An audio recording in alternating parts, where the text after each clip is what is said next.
Number 7. The Kawasaki Concours ZG-1000, a sport touring legend that gave you ninja DNA and a dad bod.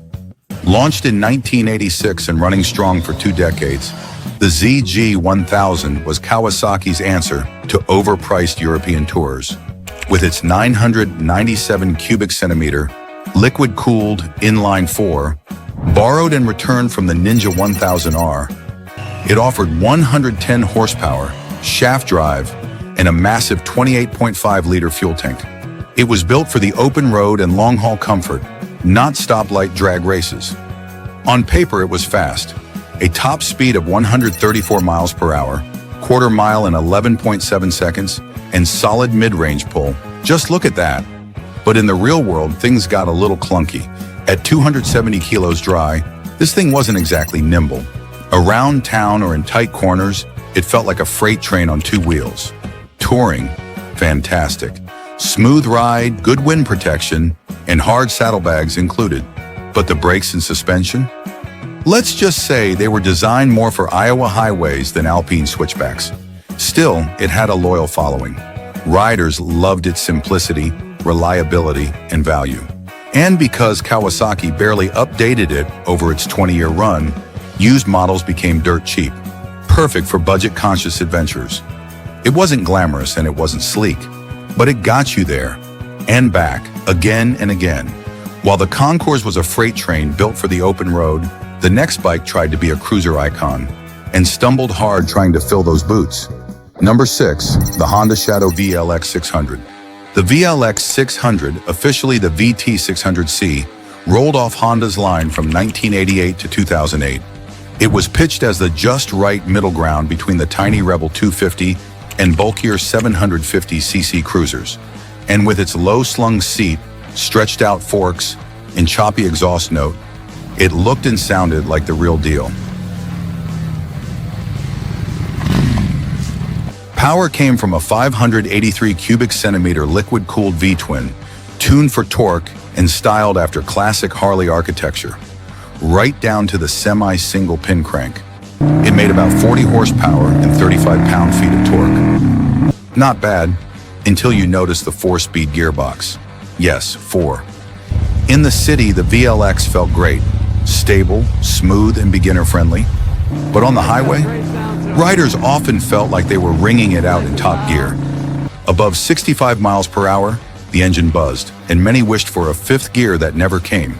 Still, for what it was, it delivered. It was simple, reliable, and cheap to run.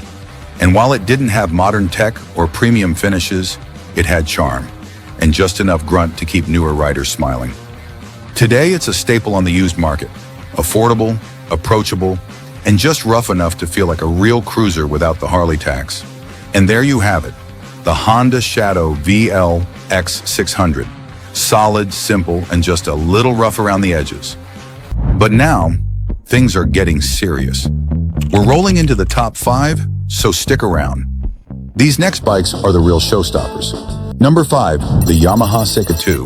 The Yamaha Seika 2, or XJ600 if you're fancy, was that humble commuter bike from the 90s that did everything and got zero credit for it.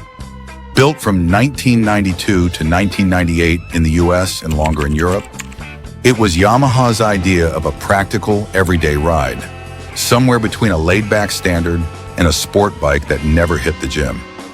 Under the tank, a 599 cubic centimeter air-cooled inline 4, making 61 horsepower and 39 pound-feet of torque. Enough to cruise the freeway, lean into a corner, or leave your friend's Ninja 250 in the dust. Just don't expect R6 performance. This was a smooth, reliable, mid-range warrior, not a track star. It had a 6-speed gearbox, upright ergonomics, and a little fairing up front. Just enough to whisper, "Yeah, I'm sporty." Kinda. The Seika 2 was based on the earlier XJ600, but tuned for better street manners, giving it a reputation for bulletproof reliability and stress-free maintenance. Knew it sold for under $2,000. Now, you can grab one for less than a fancy bicycle. It's not glamorous, not fast, and not rare, but it just keeps going.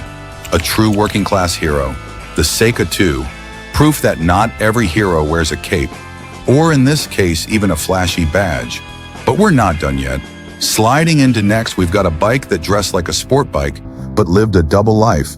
Number 4, the Suzuki Katana 600, and its big brother, the 750. The Katana wasn't a razor-sharp track tool like its GSXR cousins, but it wanted you to think it was. With that full aerodynamic fairing and aggressive stance, this was Suzuki's way of saying, I can haul, but I've got a mortgage now. The 600 packed a 599 cubic centimeter inline 4 with around 78 horsepower, plenty to wake up your morning commute. And the 750 added some extra grunt for riders who wanted just a little more flex at the stoplight. Both engines were hand-me-downs from the GSXR lineup, but detuned for the streets. That means smoother power, better mid-range, and way fewer back surgeries. Top speed? Around 130 miles per hour, 0 to 60 in about 4 seconds. Not super bike fast, but for the price, not bad. And unlike your average sport bike, this one won't make you feel like you're being folded into a suitcase. Upright enough for touring, sporty enough for back roads. Best of both worlds. Back in the day, it was a great mid-tier option. Now you can find them for next to nothing. Old tech, sure, but it works, and works, and works. Honestly, this thing's more committed than half the marriages in America. The Katana wasn't the sharpest blade in Suzuki's drawer, but for riders wanting sporty looks without the spine-crunching ride, it was a hidden gem.